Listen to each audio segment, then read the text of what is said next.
नमस्कार। पिंकप्रेन्योर आत्मनिर्भर भारत की लक्ष्मी में आप सभी का स्वागत है। आज एपिसोड नंबर 8 में मिलते हैं एडवोकेट पूनम मिश्रा जी से। एडवोकेट पूनम मिश्रा जी, आपका बहुत-बहुत स्वागत है।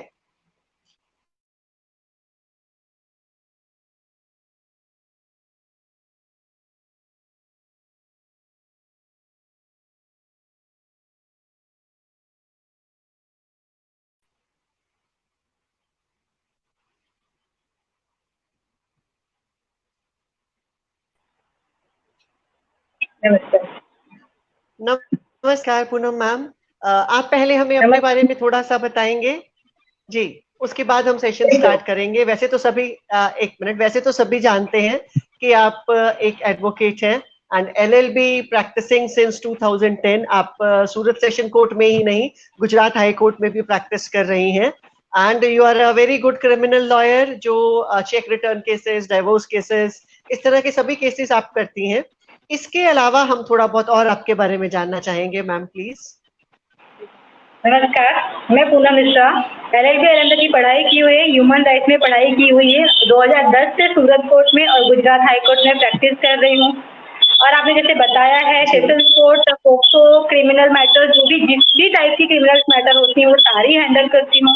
मैट्रिमोनियल मैटर हैंडल करती हूँ। हाई कोर्ट में इंडिपेंडेंट प्रैक्टिस कर रही हूँ।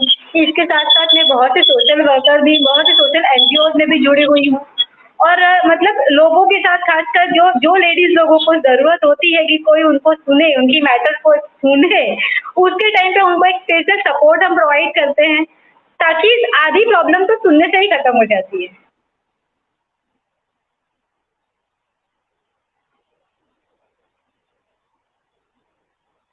हेलो।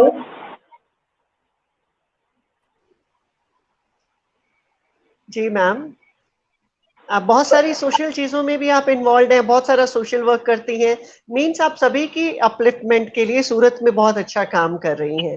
तो थोड़े से कुछ सवाल पूछना चाहूँगी मैम कानून से रिलेटेड। अगर एक नॉर्मल ह्यूमन बीइंग की बात करें, एक नॉर्मल लेडी की बात करें या किसी भी एक सिटीज़न की बात करें, हम सभी को लॉ के बारे में इतना सब कुछ नहीं पता रहता है। जब अपने साथ कुछ घटित होता है, कुछ ऐसा होता है, तो लगता है तो भी हम सोचते हैं कि लॉयर के पास जाना चाहिए कि नहीं? हम ऐसा क्यों सोचते हैं कि हमें लॉयर के पास जाना चाहिए कि नहीं? सबसे पहले तो इम्पोर्टेंट चीज ये है कि being Indian citizen we must know Indian law. कानून हमेशा से ये करेक्ट। प्रिज्यूम कर लेता है कि हम सिटीजन है तो हमें इंडिया के सारे लॉज पता ही हैं, बट एक्चुअली नहीं है। हम जहाँ भी जी, लीगल या लॉ की बातें होती हैं हम उसको अवॉइड कर देते हैं और कोई और बातें करने लग जाते हैं। तो पहली बात इसके से अवेयरनेस नहीं है। दूसरी बात, कोई जी, अपनी पर्सनल बातें किसी से शेयर करना नहीं चाहता है। अगर लॉयर के पास जाएंगे तो मेरी बात पता चल जाएगी, मेरे साथ ऐसा घटित हुआ है, कोई क्राइम हुआ है, मैं किसी में विक्टिम बनी हुई हूँ, तो वो लोगों को पता चल जाएगा, इससे शेयर नहीं करना चाहते हैं। दूसरा, फाइनेंशियल इंडिपेंडेंस नहीं है लोगों में। मैं ये पर्सनली और स्ट्रांगली ये चीज का बिलीव करती हूँ कि हर औरत को फिनेंशियली इंडिपेंडेंट रहना चाहिए, नॉट ओनली वीमन, हर इंसान को इंडिपेंडेंट होना चाहिए, ताकि वो कभी भी किसी भी प्रॉब्लम में अगर फंस जाए तो जो भी पर्टिकुलर एक्सपर्ट की जरूरत है उनको वो उनको हायर कर सके और उसके जरिए वो अपनी प्रॉब्लम को सॉर्ट आउट कर सके। और लॉयर के पास जाने से ऐसा नहीं होता है कि आपकी प्रॉब्लम बाहर आ जाएगी। कई बार ऐसा होता है कि आप लॉयर के पास जाते हैं, अपनी प्रॉब्लम डिस्कस करते हैं और कुछ कंसल्टिंग फीस पे जी, करते हैं, तो उससे एक आपका कॉन्सेप्ट क्लियर होता है कि मेरी ये प्रॉब्लम है तो उसके ये रास्ते हैं। लॉयर आपको हर तरीके के रास्ते बताएंगे कि ये कोर्ट का थ्रू है, ये आउट ऑफ द कोर्ट हम कर सकते हैं। तो जब तक हम खुलेंगे नहीं, जब तक हम अपनी बातें शेयर नहीं करेंगे, जब तक हम एक्सपर्ट के पास नहीं जाएंगे, हमें हमारी प्रॉब्लम का कोई भी सोल्यूशन नहीं मिलने वाला है। इसलिए लॉयर के पास जाने से कभी हिचकिचाना नहीं चाहिए।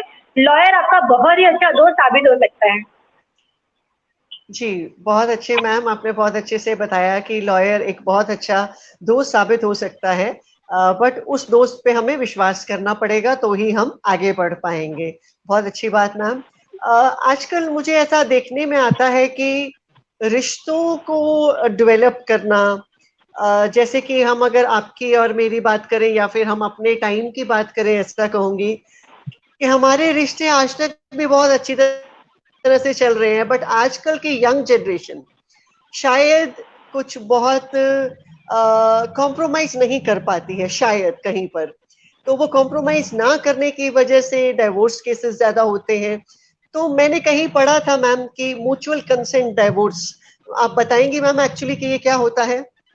व्हाट इज म्यूचुअल मैं कंसेंट बिल्कुल डाइवोर्स? बिल्कुल बिल्कुल मैं लीगल पॉइंट पे आने से पहले, मतलब ये जो पॉइंट आपने बोला है कि आजकल डिवोर्स केस क्यों बढ़ते जा रहे हैं, एक थोड़ा सा ब्रीफ मैं वो भी कहना चाहूंगी। सबसे इम्पोर्टेंट चीज है कि लोगों में एक इंडिपेंडेंसी आई हुई है कि मैं यही लाइफ स्टाइल जिएंगे। हमारे और आज के टाइम पे अर्ली मैरिजेस हुआ करते थे, आजकल लोग 30-35 के बाद शादी करते हैं। तो जब कोई पेड़ बन जाता है तो उसको कहीं पे भी मोड़ना वो आसान नहीं होता है। हम जब पेड़ को मोड़ेंगे तो वो टूट जाएगा, हम पौधे को मोड़ेंगे तो वो नहीं टूटेगा। आप और मैं एक पौधे थे, इवन पौधा, हम लोगों को आराम से हम जहाँ भी था वहाँ एडजस्ट कर लिए थे। बट लोग आजकल नहीं कर पा रहे हैं because of their life style, because of जी। Their habit. तो होता क्या है कि कोई भी शादी होगी, शादी होने के बाद कुछ टाइम तक वो लोग एडजस्ट नहीं कर पाते हैं, क्योंकि कोई भी शादी को 2 साल तक का टाइम देना पड़ता है। अगर हम जॉइंट फैमिली में हो तब भी, और अगर हम खाली हस्बैंड वाइफ रह रहे हो तब भी, हमें 2 साल का टाइम देना पड़ता है। 2 साल में हम एक दूसरे की लाइफस्टाइल को समझ सकते हैं और एक दूसरे के साथ एडजस्ट कर सकते हैं। बट इतना पेशेंस किसी में नहीं है। अभी शादी हुई नहीं कि 15 दिन में या 1 महीने में भी लोगों को डिवोर्स चाहिए होता है। नहीं नहीं, मैं तो नहीं एडजस्ट कर पाऊंगी, मुझे तो डिवोर्स चाहिए, ये बंदा तो पहले कैसा था और अब कैसे निकला, या ये लड़की पहले कैसी थी अब कैसी निकली, मेरे साथ चीटिंग हुई है, मुझे नहीं रहना है, अलग होना है। डिवोर्स डिवोर्स डिवोर्स, उन लोगों को डिवोर्स ही चाहिए होता है। तो ऐसे केस में जो एडजस्ट नहीं कर पा रहे हैं और जिसमें दोनों पार्टी चाहते हैं कि भाई हमको डिवोर्स चाहिए, तो उस टाइम पे हमारे इंडिया में एक ऐसा भी डिवोर्स है जो म्यूचुअल म्यूचुअल कंसेंट का है। म्यूचुअल कंसेंट में दोनों पार्टी एग्री होते हैं और उसमें 3 कॉन्सेप्ट क्लियर करना होता है। एक होता है मेंटेनेंस, दूसरा होता है एलिमनी और तीसरा होता है चाइल्ड। अगर हम प्लस मैरिज की बात करें तो उसमें चाइल्ड का कोई इश्यू नहीं आता है। बट म्यूचुअल कंसेंट में भी जाने से पहले हमें कुछ टर्म्स एंड कंडीशंस फॉलो करने होते हैं। एक, म्यूचुअल कंसेंट में आपको आपकी शादी का कम से कम 1 साल हो जाना चाहिए, मतलब 1 साल के जी। पहले आप म्यूचुअल कंसेंट से डिवोर्स नहीं ले सकते हैं। दूसरा, 1 साल का सेपरेशन होना चाहिए।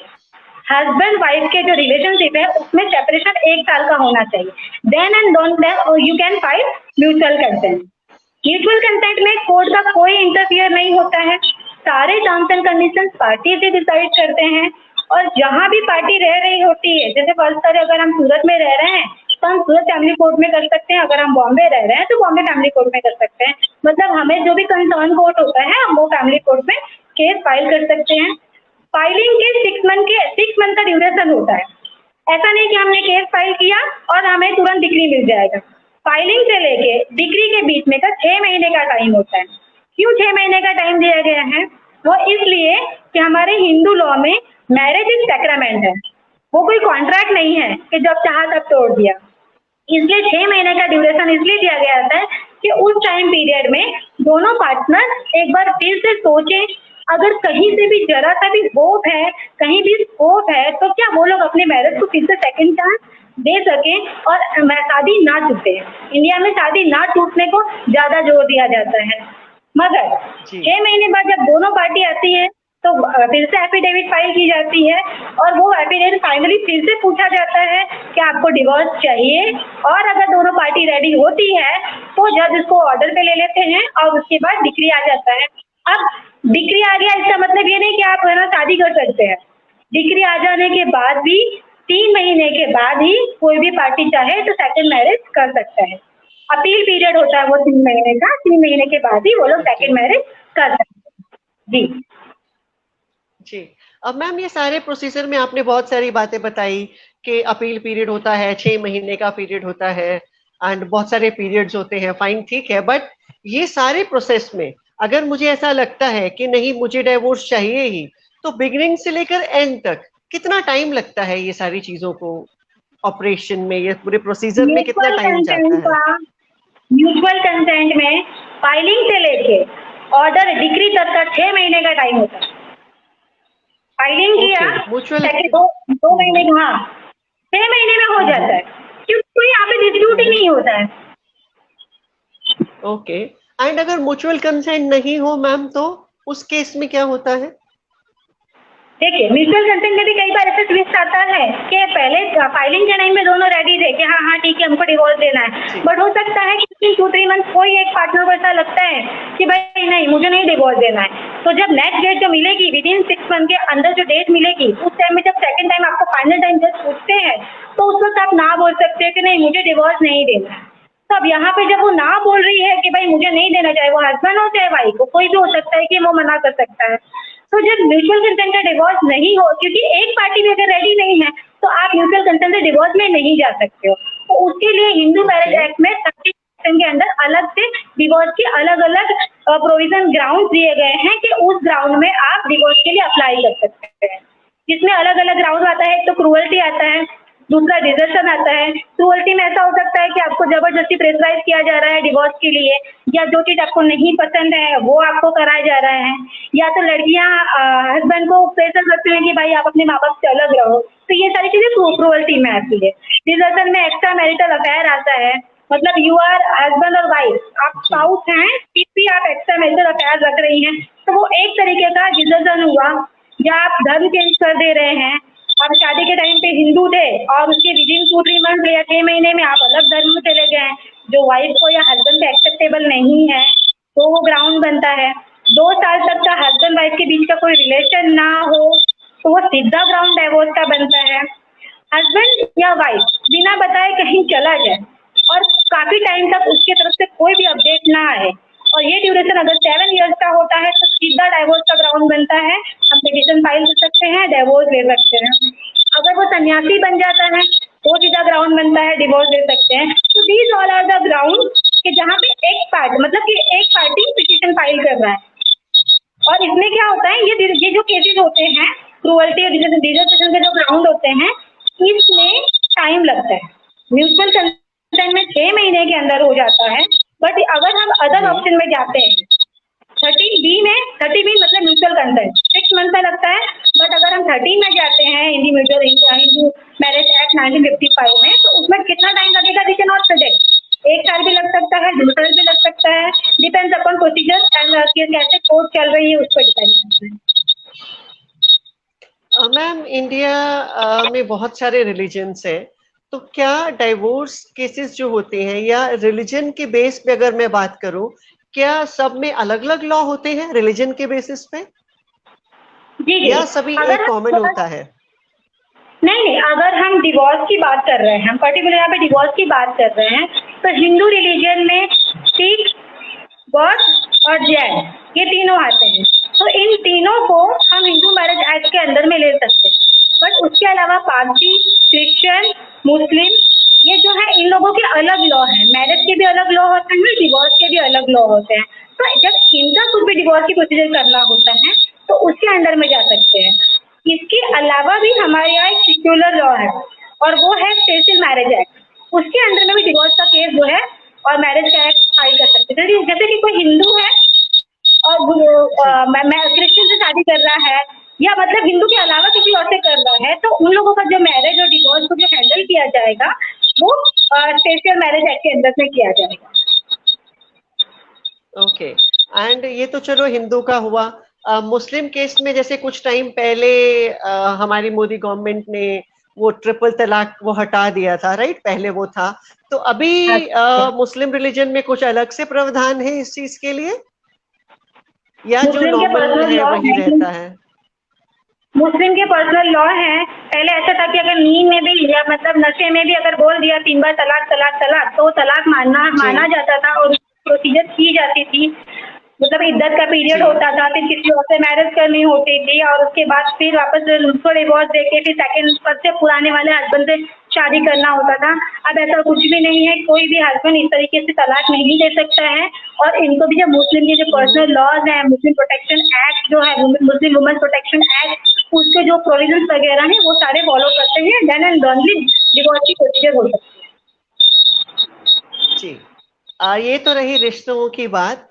हम तो हमेशा यही चाहेंगे कि रिश्ते अच्छे ही रहने चाहिए सभी के, बट हाँ थोड़ी सी लीगल नॉलेज आपने दी, बहुत अच्छी बात है। थोड़ा सा हम चेक रिटर्न केसेस पे भी आएंगे मैम। मैंने अक्सर सुना है बिजनेस में चेक्स हम देते हैं, किसी को चेक दिया बट वो रिटर्न हो जाता है, तो ये इसको इसके अगेंस्ट बहुत ही स्ट्रॉन्ग लीगल केस फाइल हो सकते हैं, या ये कितना सीरियस हो सकता है, इसके बारे में कुछ बताएंगी मैम? देखिए, चेक किसी को देने से पहले तो हमें सोचना चाहिए। बिना सोचे समझे हमें किसी को चेक नहीं देना चाहिए। और चेक आपने दिया है तो वो देने से पहले आपको कुछ चीज़ों का ध्यान रखना है। एक, आपके अकाउंट में प्रॉपर सफिशिएंट बैलेंस है कि नहीं, और जो डेट का दिया है उस डेट में बैलेंस मेंटेन करना है। आपके सिग्नेचर और आपने जिस पार्टी को दिया है उसका प्रॉपर नाम, जो उसके अमाउंट है उसको प्रॉपर वे में भरा, ताकि कहीं से भी फ्रॉड ना हो सके। पर्सन को कैश के लिए दिया है या आप चाहते हैं कि आप उसके अकाउंट में ही जाए, तो उसके लिए पर्टिकुलर चेक को किस तरह भरा जाए उसका ध्यान रखना जरूरी है। और अगर आपका सिग्नेचर मिसमैच होता है, या आपके बैंक में पैसे नहीं हैं, या किसी भी तरह से अगर आपके जो चेक मतलब ऑनर नहीं होता है, डिसऑनर हो रहा है बैंक में, तो उसको चेक बाउंस के केसेस में गिने जाएंगे। अगर किसी ने मुझे चेक दिया है और वो चेक बाउंस होता है, फंड इनसफिशिएंट है या सिग्नेचर मिसमैच है या कुछ भी है, तो उसके साथ हमें एक स्लिप मिलती है, उसको हम मेमो बोलते हैं। उस मेमो में सारी डिटेल लिखी होती है कि किस रीजन से वो चेक रिटर्न हुआ है, और इमीडिएटली हमें विद इन मंथ मेमो आया, उससे विद इन 1 मंथ मतलब 30 डेज के अंदर हमें एक लीगल नोटिस भेजनी होती है, जिस नोटिस में हमें ये मेंशन करना होता है कि ये चेक किस वजह से रिटर्न हुआ है, और विद इन 15 डेज आप हमको पेमेंट कर दें। अगर पेमेंट कर देते हैं तो कहानी नहीं खत्म हो जाती है। अगर वो हमें पेमेंट नहीं करते हैं तो ये 15 दिन के बाद 1 महीने के अंदर हम एक legal criminal case 138 under section negotiable instrument act के अंदर में हम फाइल कर सकते हैं। एक बार जब ये केस फाइल कर दिया और अक्यूज है वो प्रेजेंट हो गया, तो इमीडिएटली हमें एक और पिटिशन लगानी होती है, एक एप्लीकेशन लगानी होती है 20% का। तो कोर्ट उसमें ऑर्डर करती है, ज्यादातर कोर्ट उसमें ऑर्डर कर ही देती है, और अक्यूज को ये ऑर्डर करती है कि आपको 20% ऑफ द चेक अमाउंट आपको कंप्लेनेंट को देना है। अब वो आपको मिल जाएगा इमीडिएटली। ज्यादातर ये होता है कि कंप्लेनेंट जो है वो मैटर केस जीत ही लेता है। अगर वो जीत गया तो क्या, अगर वो जीत गया तो चेक के डबल अमाउंट और 2 साल का पनिशमेंट वो अक्यूज को होगा। अगर कंप्लेनेंट हारता है तो ये जो 20% का जो अमाउंट मिला है उसको at the starting of the criminal case, वो विद इंटरेस्ट, चाहे वो 1 साल केस चला हो, चाहे वो 2 साल केस चला हो, विद इंटरेस्ट वो अमाउंट को कंप्लेनेंट को अक्यूज पर रिटर्न करना पड़ेगा। ये तो हो गया नेगोशिएबल इंस्ट्रूमेंट एक्ट के अंदर बात बारे में। इसके अलावा भी क्रिमिनल पीनल में हमारे पास है अंडर सेक्शन 420 आईपीसी। अगर आपको ऐसा लग रहा है कि जिस बंदे ने आपको चेक दिया है उसने डेलिबरेटली ऐसा किया है कि अपने अकाउंट में बैलेंस नहीं मेंटेन किया है, जानबूझ के ऐसा किया है कि सिग्नेचर गलत कर दिए ताकि चेक रिटर्न हो जाए, जानबूझ के मतलब चेक में ऐसा कुछ किया है कि वो टेक्निकल ग्राउंड पे रिजेक्ट हो जाए, तो ऐसे टाइम में आप फ्रॉड का केस भी कर सकते हैं। आप चाहें तो दोनों केस एक साथ भी कर सकते हैं, चाहे तो 138 का केस करने के बाद 420 का बाद में भी कर सकते हैं। जी मैम, ये हुई चेक रिटर्न की बात, क्योंकि मैंने ऐसा सुना है, ऐसे काफी सारे केसेस आते हैं, इंटेंशनली भी लोग करते हैं, अनइंटेंशनली भी हो जाता है, एंड अगर पेमेंट हो जाती है तो बात खत्म हो जाती है, नहीं होती है तो केस फाइल हो सकता है। Right ma'am. देखिए, आपके पास पता नहीं रोज कितने लोग आते हैं, कितने केसेस आते हैं, कोई भी इंटरेस्टिंग किस्सा शेयर कीजिए मैम, बिना नाम डिस्क्लोज किए किसी का भी, कुछ इंटरेस्टिंग हुआ हो बहुत जो आप सभी के साथ शेयर करना चाहेंगी। मेरे साथ ऐसे तो बहुत से इंटरेस्टिंग मैटर्स होती ही रहती है, बट मैं आपका आज का ही किस्सा शेयर करती हूँ, डिवोर्स का। आज का ही करती हूँ। लड़की बहुत ही जेन्युइन है, बहुत ही सोफिस्टिकेटेड और स्वीट है। मतलब आप उसको देखोगे तो वो लड़की को मतलब लड़ाई झगड़ा आता ही नहीं। Well mannered, educated, independent, hard working, caring, loving, beautiful, सब कुछ है। बट जो उसका हस्बैंड है उसको डिवोर्स नहीं देना है, बट उसको आज के टाइम की लड़कियां क्या चाहती हैं ये इस चीज से बहुत ही अच्छे से फुलफिल होता है। ना उसको फ्रीडम मिल रहा है, ना उसको फिनेंशियल सपोर्ट मिल रहा है, ना उसको केयर मिल रहा है, ना उसको लव मिल रहा है। आज के टाइम में आप किसी भी लड़की को बांध के नहीं रख सकते। अब हुआ क्या कि हमने तो केस फाइल कर दिया, डिवोर्स चाहिए, डायरेक्ट डिवोर्स का केस फाइल करेंगे, तो आसानी से तो निभने वाला नहीं है। तो हमने डोमेस्टिक का फाइल किया और हमने मेंटेनेंस का केस फाइल किया। उसकी वजह से पार्टी जो है वो कंट्रोल में आई। जून में उन्होंने हमको कहा था कि हम डिवोर्स के लिए रेडी है। सारे पेपर्स हमने रेडी कर लिया, हमने सब कुछ कर लिया, नोटरी वोटरी भी सब कुछ रेडी करने के लिए बुला लिया, एंड देन ही कॉल्ड कि हम नहीं करेंगे। उसके बाद आज सुबह ही दोनों पार्टी आई और आज भी लड़ाई की। मतलब मैट्रिमोनियल केसेस में ऐसा होता है कि अगर आप मैट्रिमोनियल केसेस देख रहे हैं तो you have to keep patience. अगर आपके पास पेशेंस नहीं है और अगर आपके पास इमोशंस नहीं है और एक्सपीरियंस नहीं है तो आप नहीं हैंडल कर पाओगे। बट फाइनली उनका डिवोर्स आज हुआ और मैं किसी के घर टूटता है तो ऐसा नहीं कि हम खुश हो रहे हैं, बट जब है ना दो पार्टनर एक साथ नहीं रह सकते हैं, अब उनका साथ में लाइफ गुजारना मुश्किल हो रहा है, तो ऐसे टाइम पे मेरी पर्सनल एडवाइस है कि दोनों अलग हो जाएं, इंडिपेंडेंट हो जाएं, ताकि दोनों अपनी अपनी फील्ड में अपनी अपनी लाइफ में ग्रो कर सके। बट बात यह है कि लोगों का माइंडसेट जो है वो क्लियर नहीं होता है और उस चक्कर में हम लॉयर को भी कई बार सफर करना पड़ता है।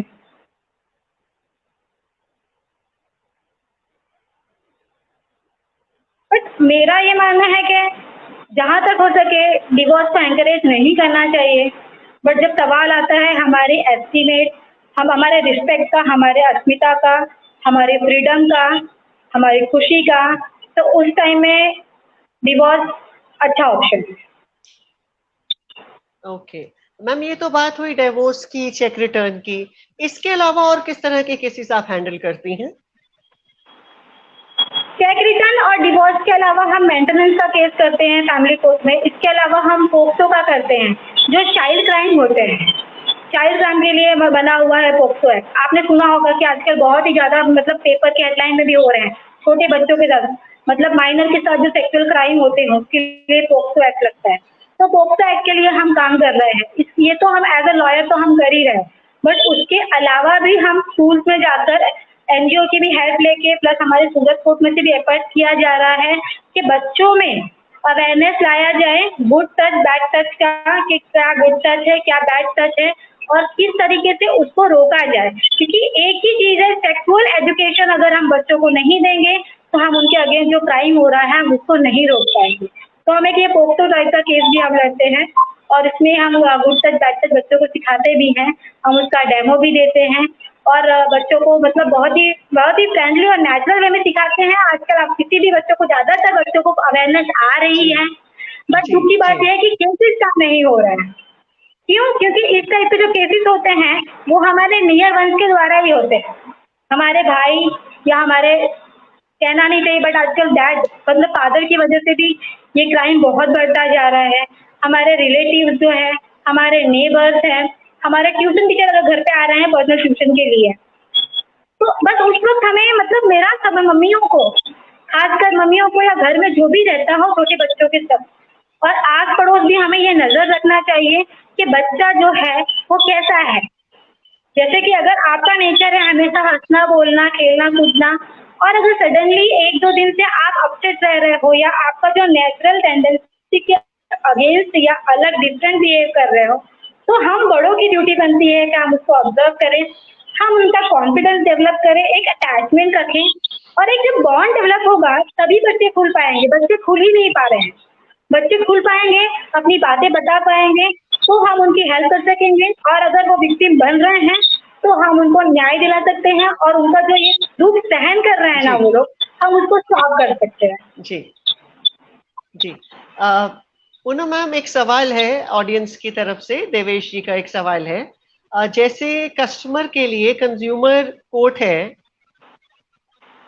अगर हमारे बिजनेस में कोई कस्टमर चीट करे, पेमेंट ना करे, तो हम बिजनेस प्रोफेशनल्स के लिए कोई लॉ और क्लोज है क्या मैम? प्लीज शेयर कीजिए। ये क्वेश्चन मैंने स्क्रीन पे भी रखा है, शायद आप पढ़ पा रही होंगी। ये मुझे मतलब इतना विजिबल नहीं है, बट आपने जो बोला तो समझ गए। बिजनेस प्रोफेशनल के लिए जो आप बोल रहे हैं, बिजनेस प्रोफेशनल के लिए ऑलरेडी हमारे पास लॉ है ही। हम कंज्यूमर में जा सकते हैं, वो दिनेश भाई को भी पता है, आपको भी पता है, ज्यादातर लोगों को पता है, क्योंकि कंज्यूमर में कौन जाता है? कंज्यूमर में जब वो कोई चीज हम यूज कर रहे हैं एज ग्राहक बनकर, जब हम ग्राहक बनकर के यूज कर रहे हैं तब तो हम कंज्यूमर में जा सकते हैं। थोड़ा बहुत भी प्रॉफिट ऐड करके आप उसको रीसेल कर रहे हैं, तो फिर आप कंज्यूमर में नहीं आएंगे। उसके लिए आपको अलग लॉ लगेंगे, उसके लिए कॉमर्शियल केसेस कोर्ट में चल रहे हैं। पहले क्या होता था, हम मनी सूट फाइल कर सकते थे, हम समरी सूट फाइल कर सकते थे, चेक दिया गया है तो जी हम चेक रिटर्न के जो है वो केसेस फाइल कर सकते थे।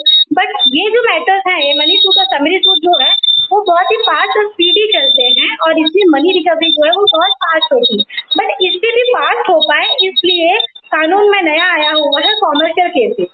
कॉमर्शियल केसेस में क्या होता है कि जैसे ही मैंने केस फाइल किया, एक एक वन पेज का एक एप्लीकेशन होता है, उसमें दोनों पार्टी का नाम होता है और डिटेल भरनी होती है, इमीडिएटली समझ निकलता है, दोनों पार्टी को इकट्ठा किया जाता है और वो मैटर को एज सुन एज पॉसिबल सुलझाया जाता है। अगर वो नहीं सुलझता है तो रेगुलर जो हमारी सिविल प्रोसीजर कोड है उसके अकॉर्डिंग प्रोसीजर होगी।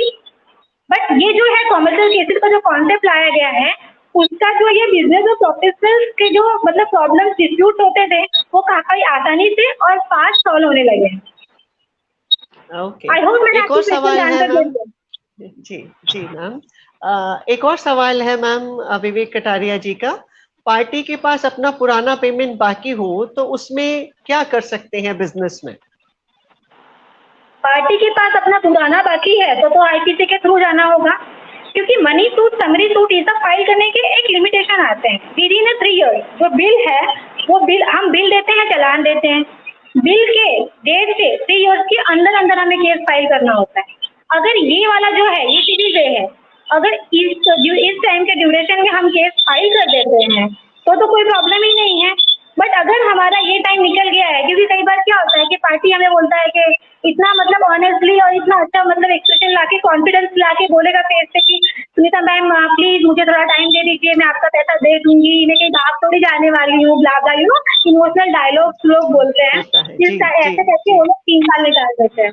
तो अगर ये 3 साल का टाइम निकल गया है तो आईपीसी के अंदर में जो 420 का जो है फ्रॉड का वो केस हम फाइल कर सकते हैं, और जो जहाँ पुलिस एंटर होती है वो केसेस तो स्ट्रॉन्ग हो ही जाते हैं। तो इससे मनी जी। रिकवरी हो जाती है, ज्यादातर हो जाती है। Okay fine. विवेक जी, अगर आपका कुछ ऐसा केस है तो पूनम मैम को बता दीजिए, रिकवरी हो जाएगी। जी। मैम, एक स्टेटमेंट किसी ने दिया है बहुत ही अच्छा। कानून की देवी की आंखों पर बंधी हुई पट्टी खोल देनी चाहिए ताकि कानून की देवी सिर्फ सुनने की बजाय उन लोगों के हालात देख भी सके जिनके मुंह से आवाज नहीं निकलती है। प्रकाश गेड़िया जी ने ये एक स्टेटमेंट लिखा है तो मैंने पढ़ दिया है क्योंकि अच्छा लगा मुझे जो उन्होंने लिखा। एंड देवेश जी की तरफ से थैंक यू, एंड विवेक कटारिया जी इसमें की मैं तरफ से कहना थैंक चाहूंगी, यू। प्रकाश जी ने जो कमेंट जी किया है, जो स्टेटमेंट दिया है, उससे मैं कुछ कहना चाहूंगी। पट्टी नहीं जी हटा प्लीज। सकते हैं, पट्टी हटा नहीं सकते हैं, क्यों? क्योंकि आजकल के जमाने में लोग एक्टर बहुत हो गए हैं। कौन सच्चा जी है कौन जी झूठा है आप किसी के फेस से नहीं बता जी सकते। तो नहीं इसलिए बता पट्टी रहने सकते। दो। जी बेटर है कि डॉक्यूमेंट्स और जो एविडेंस है उसके जरिए ही आगे बढ़े। जी, बिल्कुल बिल्कुल सही कहा आपने। पट्टी नहीं हटाई जा सकती है क्योंकि एविडेंस के जरिए आगे बढ़ना ही कानून उसी पे ही ताकि चलता है, म्यूचुअली जस्टिस हो एविडेंस सके। पे ही चलता है। जी। जी देवेश जी की तरफ से एक कमेंट है, nice legal knowledge sharing for business professionals. Thank you ma'am. सभी लोग जो भी आज हमारे साथ जुड़े हैं, सभी आपका थैंक यू कर रहे हैं। एंड काफी सारे लोगों ने सवाल भी पूछे ही हैं। एंड मुझे ऐसे लगता है कि आजकल लोगों को because of this covid pandemic जो हुआ, उसकी वजह से लोगों को बिजनेस में काफी दिक्कत आ रही है, क्योंकि मार्च से पहले जितने भी ट्रांजैक्शंस हुए, आजकल उनका पेमेंट नहीं निकल रहा है। शायद इसीलिए ये सवाल आए कि लोग पेमेंट में या तो डिले कर रहे हैं या नहीं दे रहे हैं। तो क्या हमें इमीडिएटली कुछ केसेस पे जाना चाहिए मैम, या फिर ये मैं पर्सनली पूछ रही हूँ, या फिर हाँ, हमें सबको इंतजार करना चाहिए? आप क्या राय देती हैं इसमें? देखिए ये जो है ना कोविड-19 की वजह से हम सब लोग विक्टिम है। ऐसा नहीं है कि कोई जी एक है या कोई नहीं, कोई कम जी है तो कोई जी ज्यादा। किसी ने हमारा जी पेमेंट रोक के रखा है या किसी ने मतलब नहीं दे रहे हैं या कोई नहीं दे सके वैसी हालत में है, ठीक है, तो ऐसे अलग अलग केसेस हो सकते हैं। बट यहाँ पर चीजें ये है कि जिसमें लिमिटेशन ज्यादा है 3 साल तक का है उसमें तो हमें रुकने में कोई प्रॉब्लम नहीं है।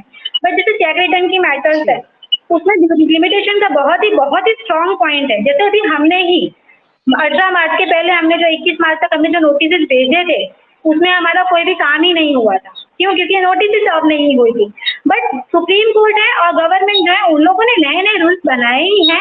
डीले एप्लीकेशन के साथ फाइलिंग वगैरह स्टार्ट हो ही गई है। पैसे किसी के कहीं नहीं जाएंगे, बशर्ते कोई सच में देना ना चाहे। बट अगर कोई देना चाहता है तो हमें एक इंसानियत की वजह से थोड़ा-सा उनको टाइम भी देना चाहिए, क्योंकि अगर हम ही हैं, हम ही किसी को देना है, तो ये भी हो जी, सकता है कि जी, हमारे पास अभी नहीं है, मैं हो सकता है आपको 6 महीने बाद देने की प्रॉमिस भी कर सकती जी, हूँ। तो इस वक़्त हमें जी, एक इंसानियत, ह्यूमैनिटी दिखाने की ज़रूरत है, और जिसमें लिमिटेशन आ रहे हैं, उसको तो हमें कंटिन्यू कर देना चाहिए, ताकि हमें वहाँ पर लीगल हर्डल्स नहीं आए। Okay, fine. Thank you so much ma'am. बहुत ही नॉलेजेबल सेशन रहा पिंकप्रेन्योर लेडी एडवोकेट पूनम मिश्रा जी की तरफ से। सभी को बहुत कुछ जानने को मिला। बहुत ही अच्छा, thank you so much ma'am. हमारे साथ बने थैंक यू रहिए सो मच। पिंकप्रेन्योर में हमेशा। जी, thank thank you you so ma'am. Much मुझे एंड सुनने के हम लिए। आई होप मैंने सबका आंसर दिया होगा सही से। जी, जी, जी, थैंक यू बहुत सो अच्छे मच। से दिया है। जी, फाइन मैम। बिल्कुल, मिलते जी, रहेंगे। जी, बिल्कुल मैम। पिंकप्रेन्योर आत्मनिर्भर भारत की लक्ष्मी में जुड़े रहने के लिए आप सभी का बहुत-बहुत धन्यवाद। कल हम मिलेंगे media services Ranjana Desai ma'am से, जो बहुत ही अच्छी मीडिया सर्विसेज प्रोवाइड करती हैं। इवन पिंकप्रेन्योर की सभी मीडिया सर्विसेज भी वहीं से ही आती हैं। तो कल मिलेंगे 4 बजे रंजना नितेश देसाई मैम से। जुड़े रहिएगा। धन्यवाद।